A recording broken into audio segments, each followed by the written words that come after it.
On March 24th, 1874, a baby was born to an impoverished Hungarian rabbi and his wife. Rabbi Meyer Samuel Weiss and his wife Cecilia Steiner Weiss named the boy Eric. And their growing family was already struggling to survive, and one more child to provide for only added to their burden. So, looking for a new life in a new world, Rabbi Weiss moved to the United States in 1878, becoming the leader of the Zion Jewish Reform congregation in the picturesque town of Appleton, Wisconsin. Mrs. Weiss and the rest of the family followed soon after. Sadly, the rabbi was not particularly successful, probably due to his poor English language skills. But the rest of the family discovered that opportunities were ever present for those willing to work hard and take chances. Like his brothers and sisters, little Eric took several jobs to help with the family income, and all the time looking for ways to stand out and get ahead in life. At the age of 9, he made his debut as a trapeze artist, billing himself as Eric, the Prince of the Air. And by the time he was a teenager, he became a champion swimmer and cross-country runner. But his life changed forever when he read a biography of Jean-Eugène Robert Houdin, known as the father of modern magic. Fascinated by the life and adventures of the great French magician, little Eric vowed to follow in Robert Houdin's footsteps. And a friend told him that in French, if you added an I to the end of a person's name, it meant that you were like that person, which Eric wanted more than anything else in the world to be like Robert Houdin, whom he mistakenly pronounced Houdin. So adding an I to Houdin, he became Houdini. And it wasn't long before he was performing in beer halls, circuses, medicine shows, and vaudeville theaters, billed as the Great Houdini. But the truth was, there was nothing great about his act. He was basically doing the same routines and illusions as other conjurers, so there was nothing to set him apart from his competition. But that changed when he became interested in the idea of escaping from things. Ropes, chains, handcuffs, and escapes soon became part of his act. He would challenge the audience to confine him in such a way that he couldn't escape. And this marked a turning point in his life. Within a few years, he was the highest paid performer on the stage and one of the most famous people in the world. And the challenges he accepted were legendary. Chains, handcuffs, and leg irons couldn't hold him. He freed himself from maximum security prison cells. Hanging upside down, high above busy city streets, he escaped from straitjackets.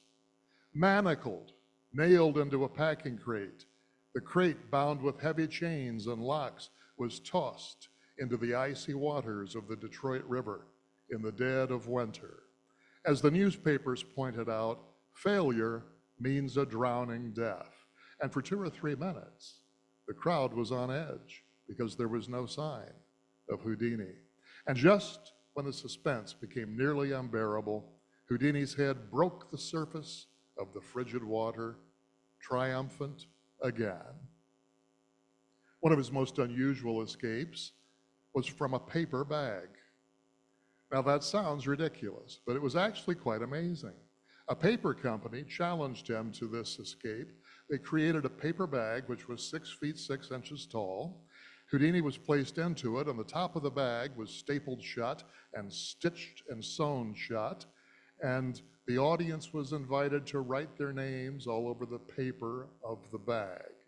They drew a curtain around the bag, and within a couple of minutes, Houdini stepped out free, and there was the bag, still stapled, still sealed, still with the audience's signatures, no rips, no slits, no gaps. It was as if Houdini had somehow dematerialized and passed right through the bag. Well, Houdini accepted every challenge, and he never suffered the humiliation of a defeat. As his posters proclaimed, nothing on earth can hold Houdini a prisoner. And ranking right up there with the instinct for self-preservation is the desire, the urge to escape from bondage. Born into abject poverty, transplanted at a young age to a new and strange land, Houdini began with nothing and succeeded against all odds. His legendary exploits are, to this day, a metaphor for overcoming the impossible. He had, since his jailbreaking days, become known as the man who walks through walls. And in 1914, he announced that he would allow audiences to watch him do just that, walk through a brick wall. And this is what you would have seen had you been there. As the theater goers were filing in and taking their seats, a crew of bricklayers were hard at work on one side of the stage, building a wall of bricks and mortars on a steel beam, about a foot wide and 10 feet long, mounted on industrial casters, which raised the wall a couple of inches off the floor. The finished wall was 8 feet high and 10 feet long. And the performance began with an invitation. Those of the audience who wished to observe everything up close were asked to step onto the stage, forming a committee which examined a large carpet as it was rolled across the floor, and having guaranteed that there were no openings in the carpet, they spread a large sheet of seamless muslin fabric on top of the carpet, and the wall was now moved over the carpet to the center of the stage, running at right angles to the audience. The committee was asked to stand in a circle around the wall, and Houdini pointed out that it would be impossible for him to go through a trapdoor and come up the other side through another trapdoor because the fabric was being held in place by people standing firmly watching the entire proceedings. The committee was partially on the back side of the wall watching that. The audience could see the front part of the wall. There wasn't nearly enough room to go underneath the wall, and had he tried to go over the wall, the audience would have clearly seen it. Well, they brought out a couple of three-fold screens and placed one on each side of the wall, and Houdini stepped into one, waving his arms above the screen. He said, "Here I am," and a moment later he said, "And now I'm here," and he stepped out from the screen on the other side. It was one of the most amazing feats of his career, but it had one very big downside. The audiences were so stunned by what they'd just seen that they didn't applaud. They were too busy staring, wondering how on earth he had done what they had just seen him do. Well, for a performer who thrives on applause, that was a very serious drawback. You and I face brick walls from time to time, obstacles, problems, barriers to our good. Do you believe that life is a series of obstacles? If you do, you'll be blessed with plenty of obstacles. The belief in obstacles gives them most of their power. And if we see them as unsurmountable, we're beaten before we start. If we realize that there is a way to get where we want to go despite our obstacles, we'll find at least one path opens up before us. Just because we're in this teaching and trying to practice positive thinking and living doesn't mean that we get to avoid problems and obstacles. Although we don't want to affirm them or predict them, obstacles will appear. But that's okay, because there are always ways to overcome them. In the words of Frank Clark, if you find a path with no obstacles, it probably doesn't lead anywhere. One of the pioneers of self-image psychology, Dr. Maxwell Maltz, said, "We are built to conquer our environment, solve problems, achieve goals, and we find no real satisfaction and happiness in life without obstacles to conquer and goals to achieve." Well, there are many ways you and I erect our brick walls. We can build our walls out of resentment and envy, fear, hatred, living in the past, feelings of inadequacy, discouragement, bitterness.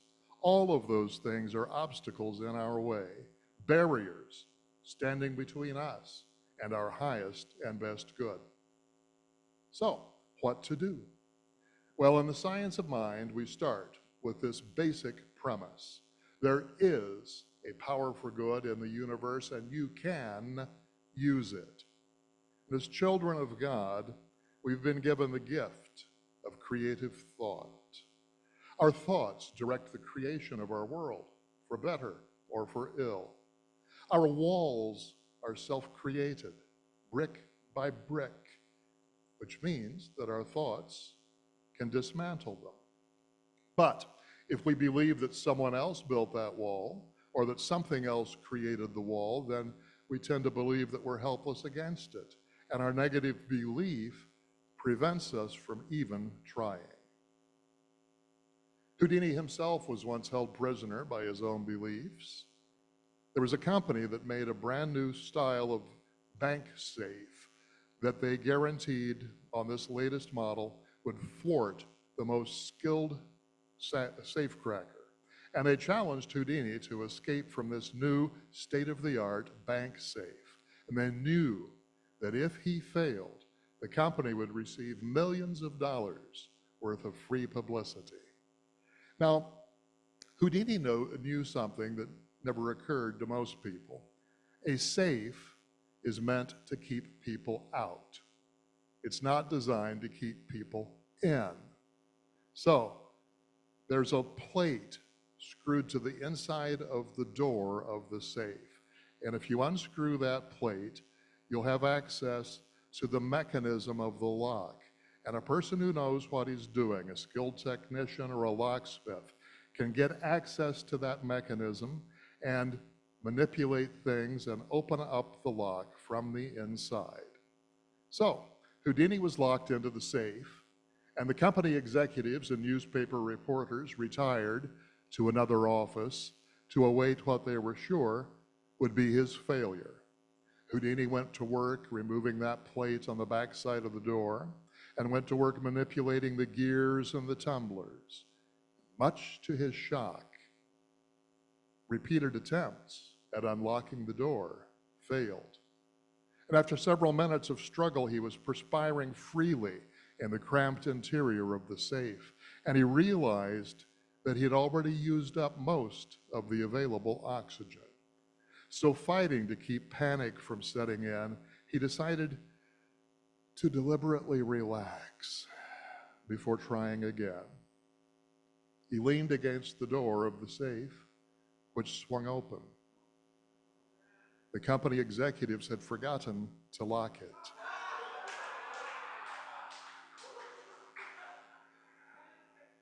The only thing trapping Houdini had been his belief that he was locked in. Once he started dealing not with the lock, but with his own fears, once he relaxed, the door swung open. Now, the tendency for most of us is to think of reasons why our walls, our barriers, our obstacles are impenetrable.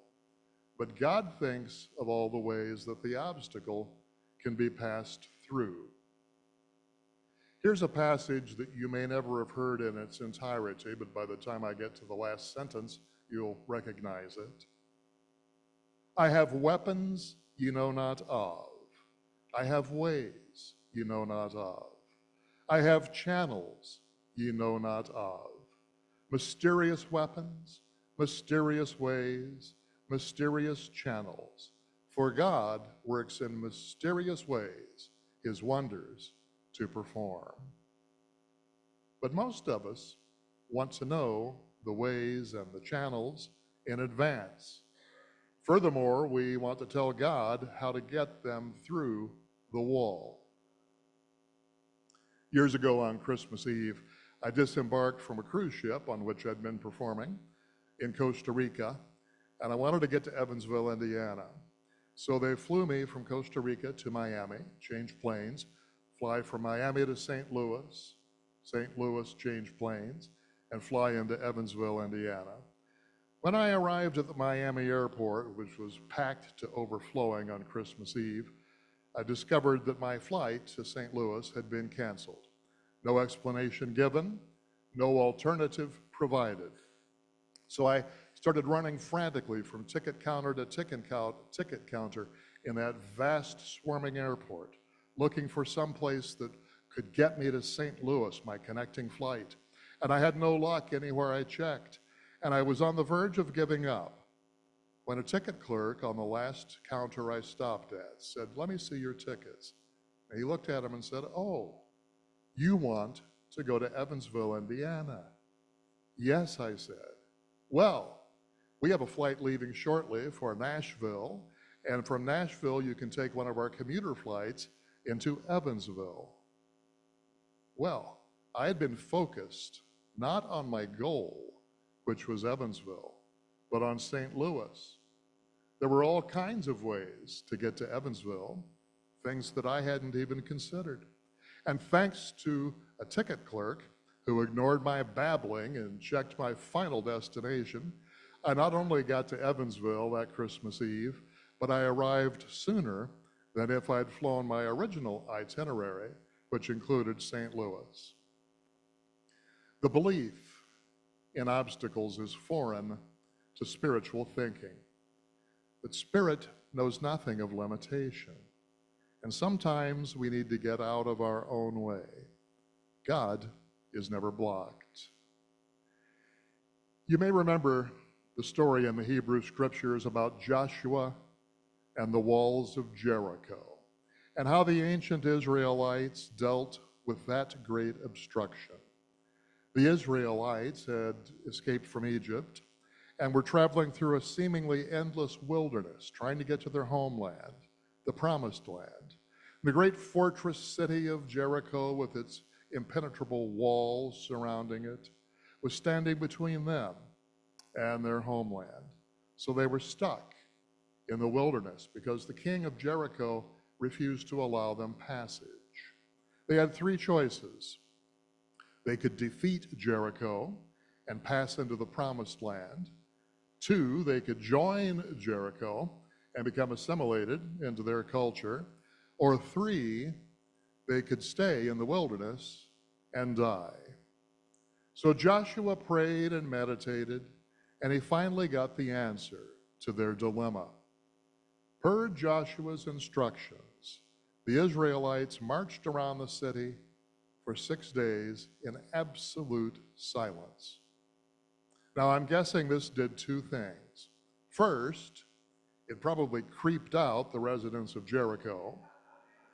But more importantly, walking in silence is a meditative practice, and it focused their attention on their intention. But on the 7th day, the people were to march around the city, and at the sound of the trumpet, they were to raise their voices in one mighty shout. And according to the book of Joshua, so the people shouted when the priests blew the trumpets. And it came to pass, when the people heard the sound of the trumpet, and the people shouted with a great shout, that the wall fell down flat, so that the people went up into the city, every man straight before him, and they took the city. Well, let's examine the story of Joshua and the wall of Jericho from a spiritual perspective.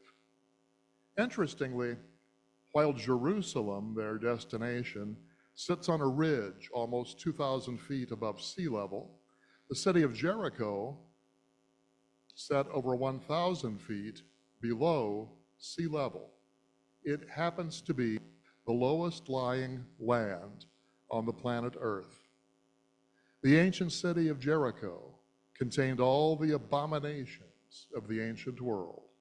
It was a place where demons were worshipped, religious prostitution was commanded, and human sacrifice was practiced.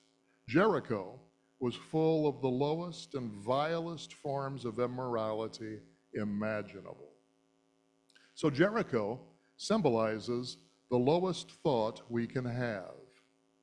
And the walls coming down represents a higher thought, a higher vibration, which is always victorious over a lower thought, a lower vibration. Jericho represents the soul at its lowest, at its weakest, and Joshua and the Israelites represent the soul at its highest and most powerful. Symbolically, we can say that the stones that made up the wall were fears, doubt, superstitions, false beliefs, insecurities, and so on. All these things keep us locked away in our own stone walls.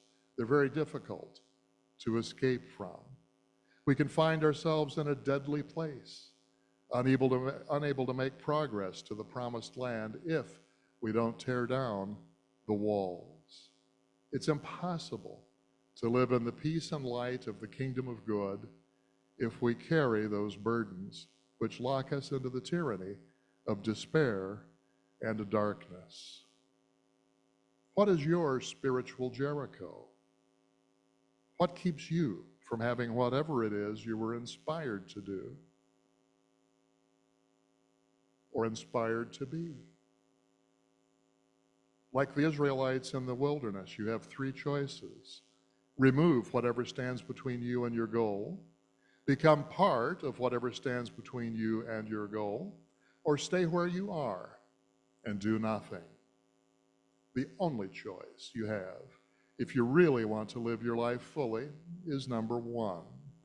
You must remove, overcome, go under, go over, go around, or go through whatever obstruction is standing in your way.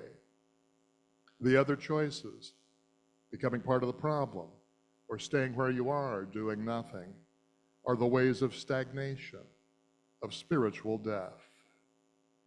Once you've made up your mind that nothing will come between you and your destiny, and you make the first move toward removing that obstacle, Spirit steps in and helps you overcome it. As I'm fond of saying, whatever it is you wish to achieve in life, God will do half the work. The second half. It's only by springing into action, by going to work on our obstacle, that we prove to the universe that we're actually serious about achieving our goal. It was when the Israelites shouted that the walls of Jericho fell. They spoke their word. And we know that there's great power in speaking the word. When you make an affirmation of truth, your wall of Jericho collapses. It is the word of realization, the word of faith, which brings about a change in your affairs.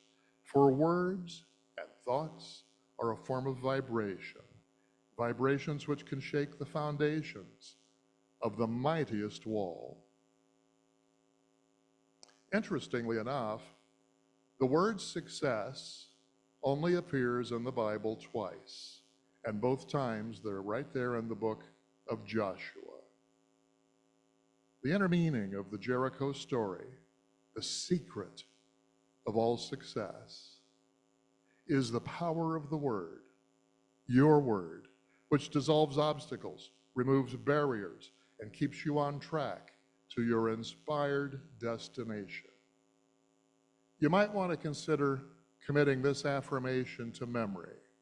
It's by Florence Scovel Shen. The walls of lack and delay now crumble away as I enter my promised land under grace. Continued right mental attitude, followed by consistent action, will bring success. Well, what is a brick wall? Is it a unified monolithic barrier? broken down to its component parts, is just a bunch of individual bricks and a mortar. Broken down further in Joshua's day, is just a bunch of mud and straw. Walls, symbols of restriction, of boundaries, of limitation. There's a church over in Tampa called the Church Without Walls. Interesting name.